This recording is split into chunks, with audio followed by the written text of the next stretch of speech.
tense situation, the US deploys the USS Liberty, a spy ship equipped with the very latest in intelligence-gathering technology. On the third day of the war, the Pentagon orders all US naval ships to stay 120 miles away from the site of the fighting. But the Liberty fails to leave the area. Israeli aircraft circle above the ship. This photo was taken by a sailor on board the Liberty. The crew is certain that their friends, the Israelis, recognize them. But instead, unmarked aircraft fire at the Liberty and even drop napalm bombs repeatedly. A photo taken during the attack. The Liberty calls for backup. US jets are scrambled, but the White House calls them back. When the aircraft fly off, Israeli fast attack boats approach, firing 5 torpedoes. A photo of the battle. The Liberty is severely hit, but miraculously, the ship does not sink. When some of the lifeboats had been launched into the sea, the torpedoes came up and started shooting them out of the sea. Now, this is something in a war situation you are not supposed to do. But it adds to the evidence that the intention was that everybody should be killed on that ship and there should be nobody left to tell the story. To this day, Israel maintains the attack on the Liberty was a mistake. They say they thought the ship was an Egyptian horse freighter. The US Navy arrives to rescue the crew. 34 sailors were killed and 172 were injured. Even now, the survivors are convinced the Liberty was intentionally attacked. The real reason was that the Americans had wanted the ship sunk. That the reason for unmarked planes and so on was that the world would assume that it was the Egyptians that had done it, and that therefore the Americans would have an excuse to attack Egypt. Peter Hunnam has found evidence pointing to a joint American-Israeli plan. They show that shortly before the attack, 3 jets on board of the aircraft carrier USS America were loaded with nuclear bombs.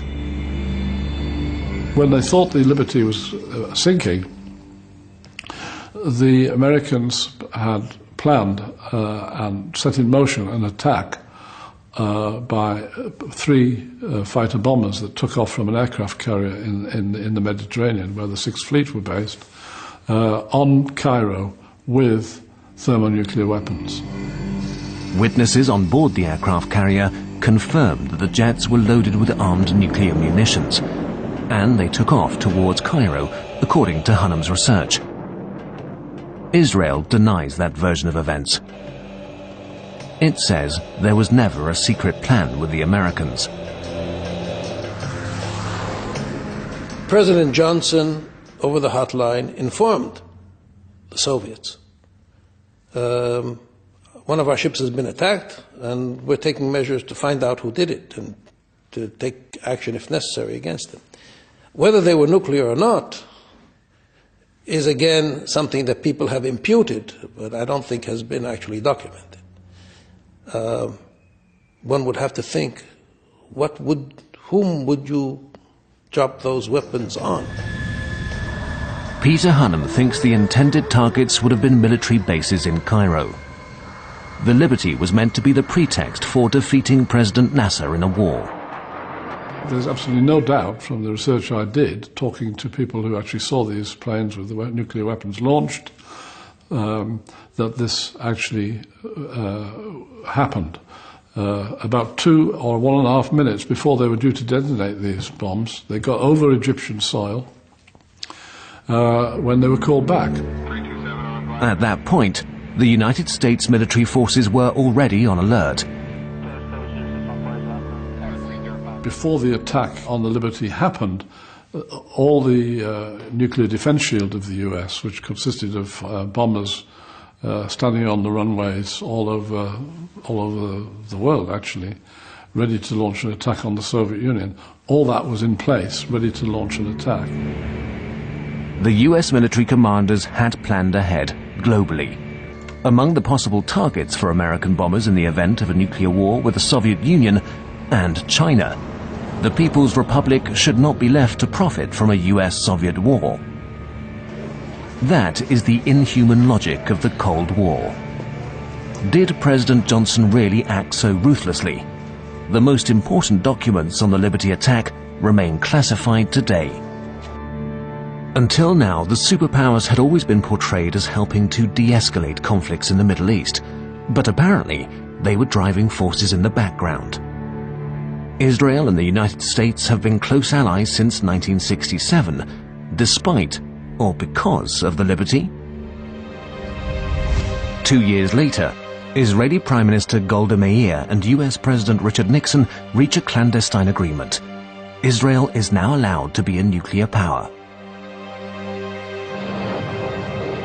In 1973, on Yom Kippur, Syria and Egypt attack Israel.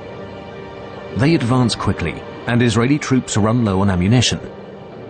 The future of the Jewish state is under serious threat. Apparently, the Minister of Defense, Moshe Dayan, was under panic, and he used those phrases about the end or the demise of the Third Temple, and in the first few days he was apparently in a state of panic. Israel faces a military defeat. Will it now use its nuclear arsenal? Will they follow through on the threat of the so-called Samson option? It stipulates that if Israel falls, its enemies will fall with it. And yet, despite all that, the legacy of Prime Minister Golda Meir was being rock solid, and Israel did not violate its pledge not to be the first to introduce nuclear weapons. Israel did not even demonstrate its capability. I do believe, however, that nuclear weapons did play a role. The Americans want to ensure their role in this conflict and gather intelligence using what's then the fastest aircraft in the world, the SR-71. The Israelis know that the reconnaissance aircraft sensors can even detect nuclear warheads. So they arm their Jericho missiles with nuclear weapons and move them into position. They want the images taken by the spy planes to document Israel's silent threat.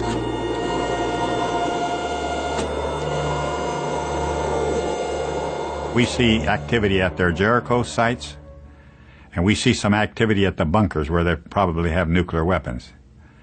So now the concern is, my God, we could be in a nuclear war here. The threat